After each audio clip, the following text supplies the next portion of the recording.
The wind howled like a hungry wolf outside Sarah's tiny cabin.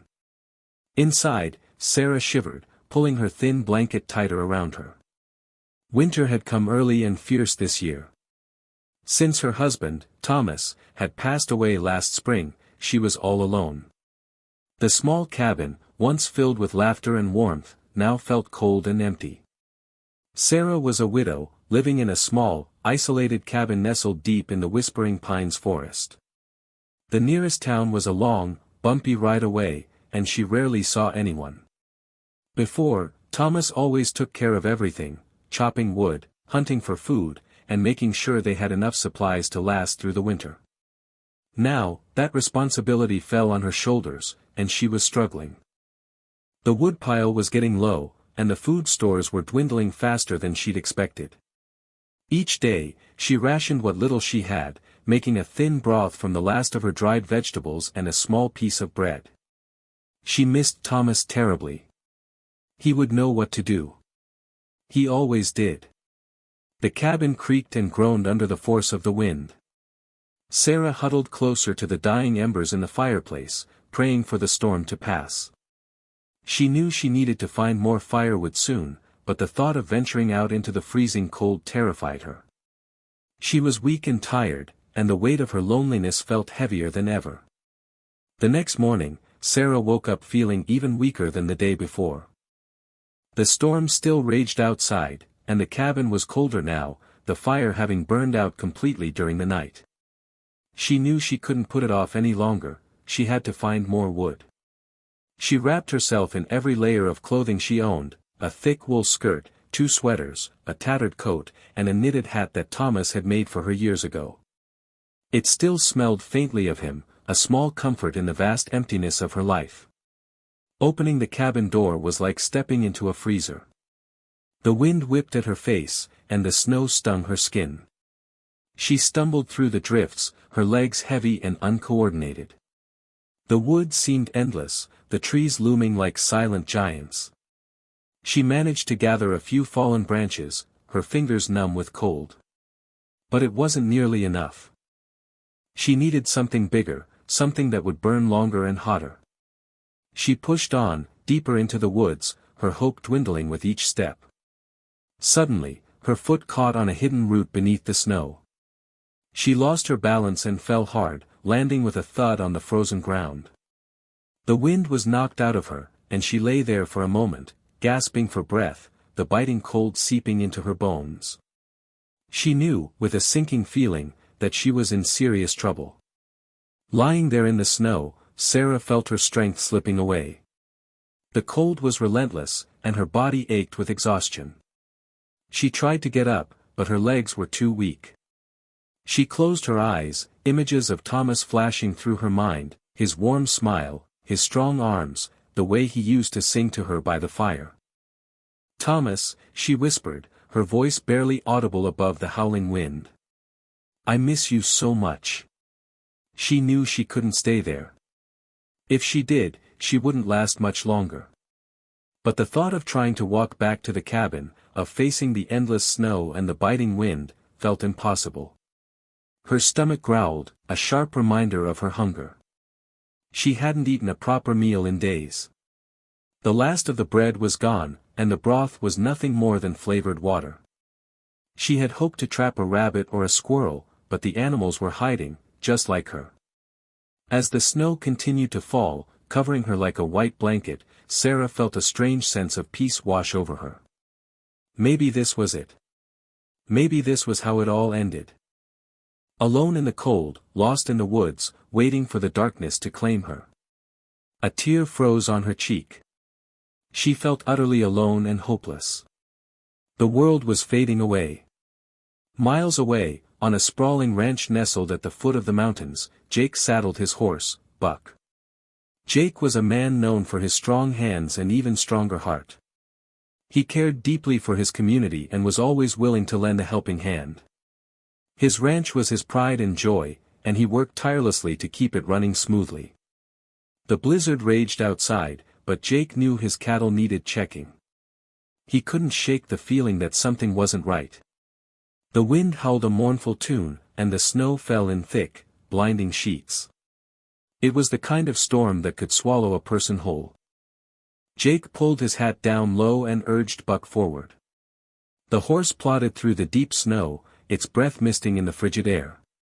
Jake squinted, trying to see through the swirling white.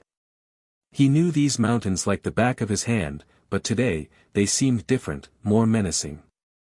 He thought of his warm house, the crackling fire, and the smell of his wife Martha's baking. He longed to be back inside, but he knew he had a responsibility to his animals.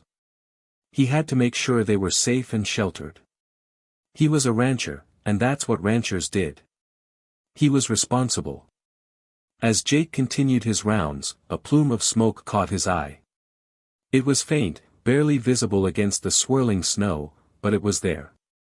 He knew almost everyone in the area, and he couldn't recall anyone living in that direction. Curiosity piqued, he urged Buck towards the smoke. The going was slow and treacherous. The snowdrifts were deep, and the wind howled like a banshee. But Jake pressed on, driven by a sense of unease. He had a feeling that someone might be in trouble. He knew that Sarah lived alone, and that her husband had passed away.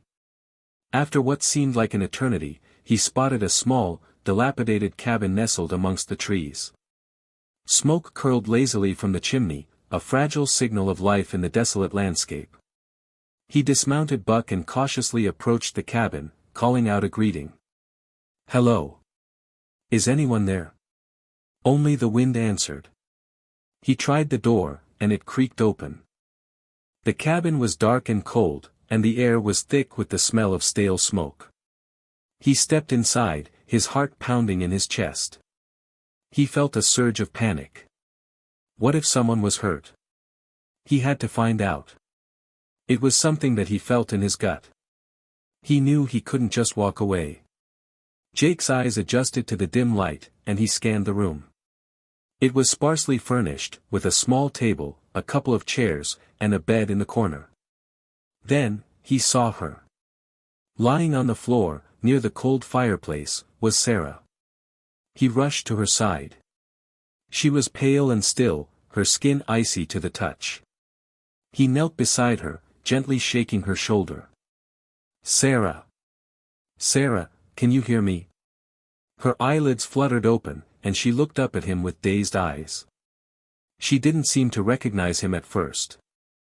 "Jake," she whispered, her voice weak and raspy. "Is that you?"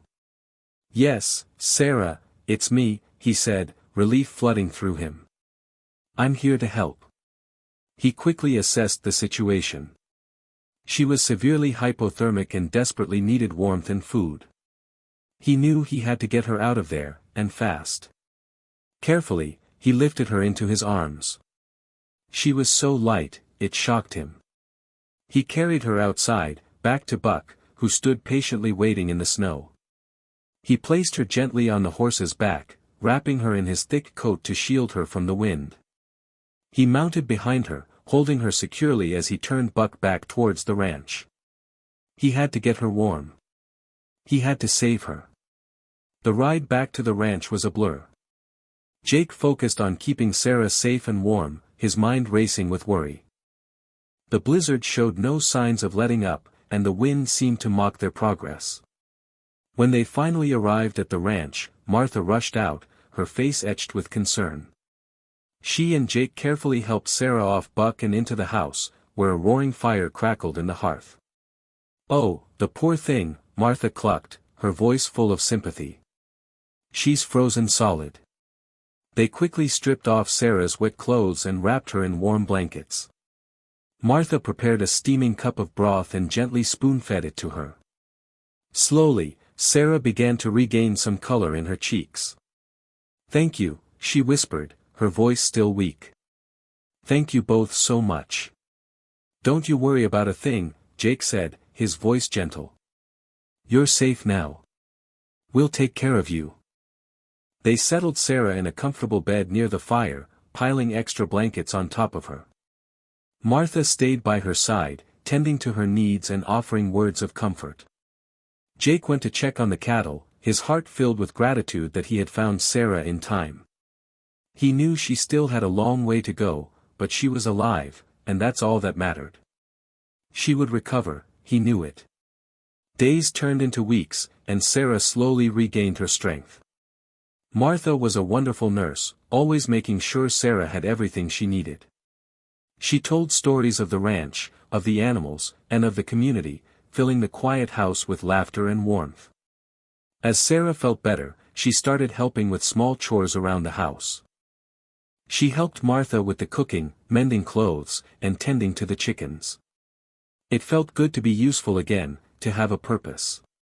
The emptiness that had haunted her since Thomas's death began to fade. One sunny morning, Jake asked Sarah if she would like to help him with the calves. He knew she loved animals, and he thought it would do her good to get some fresh air and sunshine. Sarah eagerly agreed. She bundled up in warm clothes and followed Jake to the barn, where several newborn calves were huddled together. She watched as Jake gently cared for the animals, feeding them and checking their health. "They're so cute," Sarah said, her eyes sparkling. "They are," Jake replied, smiling at her. "And they need a lot of care, especially in this weather." He showed her how to feed the calves and how to check for any signs of illness. Sarah was a natural. She handled the animals with gentle hands and a kind heart. She loved the feeling of their soft fur against her skin, the warmth of their bodies against hers. For the first time in a long time, Sarah felt a flicker of joy. She was finding her place. As the days passed, Sarah and Jake spent more and more time together. They would often sit by the fire in the evenings, sharing stories and laughter. Sarah learned about Jake's life on the ranch, his hopes and dreams, and his deep love for the land. Jake, in turn, listened intently as Sarah spoke of her life with Thomas, the joys they had shared, and the pain of her loss. They found comfort in each other's company, a quiet understanding that transcended words. Sarah admired Jake's strength and kindness, his unwavering optimism, and his gentle heart. Jake was drawn to Sarah's resilience, her quiet strength, and her unwavering spirit. One evening, as they sat by the fire, Jake shared a story about a time when he had lost a calf during a harsh winter. He had been devastated, feeling like he had failed the animal. Sarah listened patiently, offering words of encouragement and understanding. "It's not your fault, Jake," she said softly. "You did everything you could." Jake looked at her, his eyes filled with gratitude. "Thank you, Sarah," he said. "It means a lot to hear you say that." In that moment, they shared a connection that was deeper than friendship. They were two souls who had found solace in each other's arms, two hearts that were slowly beginning to heal. They were two friends who were beginning to fall in love. As winter slowly began to loosen its grip, Sarah became more and more involved in the day-to-day life of the ranch. She learned how to milk the cows, gather eggs from the chickens, and even help Jake with some of the lighter tasks in the barn. She discovered a hidden talent for caring for the animals. She had a way with them, a gentle touch that calmed even the most skittish creatures. The calves seemed to gravitate towards her, nuzzling her hand and following her around the barn. Jake noticed how much she enjoyed working with the animals, and he encouraged her to take on more responsibility. He taught her how to recognize the signs of illness in the cattle, how to administer basic medications, and how to assist with calving. Sarah soaked up the knowledge like a sponge. She loved learning about ranch life, and she found a deep satisfaction in caring for the animals. It was a far cry from her quiet life in the cabin, but it was a life that filled her with purpose and joy. One day, as she was helping Jake deliver a calf, she realized that she had found something truly special at the ranch. She had found a family, a purpose, and a love that she never thought she would experience again. She was finally happy. One afternoon, a terrible cough spread through the herd of calves. Jake and Martha were worried. Many of the calves were weak and wouldn't eat. They tried everything they knew, but nothing seemed to work. Sarah watched, her heart aching for the sick animals. She remembered a remedy her grandmother used to make for coughs, a mixture of honey, herbs, and warm milk. It was a simple thing, but it had always worked wonders. She approached Jake and Martha hesitantly. "I know it might sound silly," she said, "but I have an idea." She described her grandmother's remedy. Jake and Martha exchanged glances. They were willing to try anything. They gathered the ingredients, and Sarah carefully mixed the potion. They administered it to the sick calves, holding their heads gently and coaxing them to swallow. The next morning, the change was remarkable. The calves were brighter, their coughs were less frequent, and they were finally eating again. Jake and Martha were amazed. "Sarah," Jake said, his voice filled with gratitude, "you saved them. You really did." From that day on, Sarah was an indispensable part of the ranch.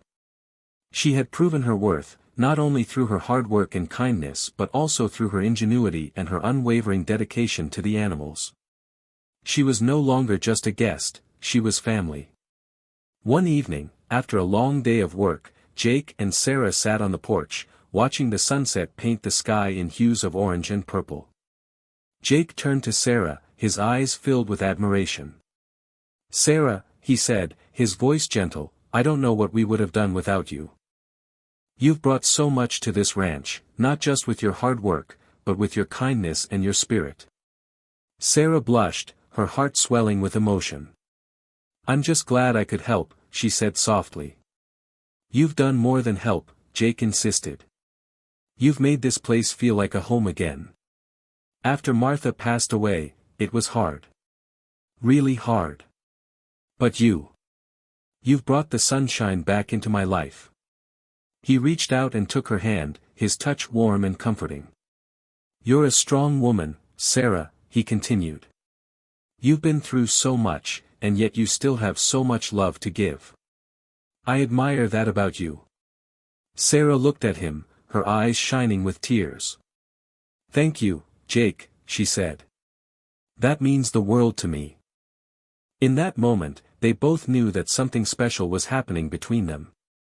Their friendship had blossomed into something deeper, something more profound. They were falling in love, and it was a beautiful thing. It was a second chance at happiness. The news of Sarah's arrival and her contributions to the ranch spread quickly through the small community. Neighbors who had once pitied her now admired her strength and resilience. They saw the spark of happiness in her eyes, and they saw the way Jake looked at her, his eyes filled with love and respect. The local store owner, Mrs. Peterson, commented, "Sarah's brought a new light to that ranch. Jake's been lonely since Martha passed. It's good to see him smiling again." Old Mr. Henderson, who lived down the road, added, "She's a hard worker, that woman. And she's got a kind heart. Just what Jake needs." Even the children noticed the change. They would often stop by the ranch to visit the calves, and they loved to watch Sarah tend to them. They saw the way she gently stroked their fur and the way she spoke to them in a soft, soothing voice. "Sarah's like a mother to the calves," little Emily whispered to her friend, Tom. The community rejoiced in Sarah and Jake's newfound happiness. They knew that life on the ranch was hard, but they also knew that it was a life filled with love, purpose, and community. And they were grateful that Sarah had found her place there. They all saw the positive changes in both Sarah and Jake. It was clear that they were good for each other. As the last of the snow melted and the first wildflowers began to bloom, Sarah found herself at a crossroads. She had been living at the ranch for several months now, and she had grown to love it. She loved the wide open spaces, the fresh air, and the animals. But most of all, she loved Jake. She knew that she couldn't stay there forever. Eventually, she would have to make a decision. Should she return to her lonely cabin in the woods, to the memories of Thomas and the life she had once known? Or should she stay at the ranch, with Jake, and build a new life, a new future? The thought of leaving Jake filled her with a deep sadness. She had grown to depend on his strength, his kindness, and his unwavering support. She couldn't imagine her life without him. But the thought of abandoning Thomas's memory also weighed heavily on her heart. She had promised him that she would never forget him, that she would always cherish the life they had shared. Could she truly move on, start a new chapter, without betraying his memory? She knew she had to make a choice, and she knew that it wouldn't be easy. She had to decide what was best for her, what would bring her the most happiness, and what would honor the memory of the man she had loved so deeply. She wrestled with this decision every single day. One warm spring evening, Sarah and Jake were sitting on the porch swing, watching the fireflies dance in the twilight. Sarah took a deep breath and turned to Jake, her heart pounding in her chest. "Jake," she said softly, "I need to talk to you about something." Jake looked at her, his eyes filled with concern. "What is it, Sarah?" he asked gently. "I've been thinking a lot about my future," she began, "and about what I should do." She paused, gathering her courage. "I know that I can't stay here forever," she continued, "but I don't know if I can go back to the cabin either." Jake reached out and took her hand, his touch reassuring. "You don't have to go back to the cabin, Sarah," he said. "Not unless you want to." Sarah looked at him, her eyes filled with hope. "What do you mean?" she asked. Jake smiled, his eyes twinkling in the moonlight. "I mean that you could stay here," he said. "With me. If you want to." Sarah's heart skipped a beat. "Stay here?" she repeated, her voice barely a whisper. "Yes," Jake said, his voice filled with love. "Stay here and be my wife. Be my partner. Be my family." Sarah's eyes filled with tears, and she threw her arms around Jake, hugging him tightly. "Yes, Jake," she said, her voice choked with emotion. "Yes, I'll stay." She realized she couldn't leave. She loved Jake. Together, Sarah and Jake worked side by side, tending to the animals, mending fences, and planting crops. They faced challenges together, supporting each other through thick and thin. They laughed together, cried together, and built a life filled with love and laughter. Sarah learned that it was possible to honor Thomas's memory while also embracing a new future. She kept his picture on the mantelpiece, and she often shared stories about him with Jake. She knew that Thomas would have wanted her to be happy, and she knew that she was finally happy with Jake. Their love story became a legend in the community, a testament to the power of kindness, resilience, and second chances. People would often say that Sarah and Jake were meant to be together, that fate had brought them together for a reason. And maybe they were right. Maybe it was fate that had led Jake to Sarah's cabin on that cold winter day. Maybe it was fate that had brought them together to heal each other's hearts and to build a life filled with love and happiness. Whatever it was, Sarah and Jake were grateful for the unexpected turn their lives had taken. They had found love in the most unlikely of places, and they knew that they would cherish it forever. They were blessed to have found each other. Years passed, and Sarah and Jake's love continued to grow stronger with each passing season. The ranch thrived under their care, and their family grew with the addition of several rescue dogs and cats, each one a testament to their compassionate hearts. They often sat on the porch in the evenings, watching the sunset paint the sky in vibrant colors. Sarah would lean her head against Jake's shoulder, feeling a sense of peace and contentment that she had never thought possible. One evening, as they sat there, Sarah looked at Jake, her eyes filled with love and gratitude. "Thank you, Jake," she said softly. "Thank you for saving me." Jake smiled, his eyes twinkling in the twilight. "You saved me too, Sarah," he said. "You brought the sunshine back into my life." They sat in silence for a moment, listening to the sounds of the ranch, the gentle breeze rustling through the trees, the distant call of a coyote. It was a perfect moment, a testament to the love and happiness they had found together. They knew that life wouldn't always be easy, that there would be challenges and hardships along the way. But they also knew that they could face anything together, as long as they had each other. They were a team, a family, a love story for the ages. They had found happiness where they least expected it. As the sun dipped below the horizon, casting long shadows across the ranch, Sarah and Jake sat on their porch swing, hand in hand. The air was filled with the sweet scent of wildflowers, and the gentle breeze rustled through the leaves of the cottonwood trees. They watched as the sky transformed into a canvas of vibrant colors, from fiery orange to soft pink to deep purple. The clouds drifted lazily across the sky, like ships sailing on a sea of dreams. "It's beautiful, isn't it?" Sarah said softly, her voice filled with awe. "It is," Jake replied, his eyes fixed on her face. "But not as beautiful as you." Sarah blushed, her heart swelling with love. She leaned her head against Jake's shoulder, feeling a sense of peace and contentment that she had never known before. In that moment, they were both filled with a deep sense of gratitude. They were grateful for the unexpected turn their lives had taken, for the love they had found in the most unlikely of places, and for the life they had built together on the ranch. They knew that their journey had been long and difficult, but they also knew that it had been worth it. They had faced challenges and hardships, but they had emerged stronger and more resilient than ever before. As the last rays of sunlight faded away, and the stars began to twinkle in the night sky, Sarah and Jake sat in silence, content and grateful for the love that had changed everything for them. It was truly a happy ending.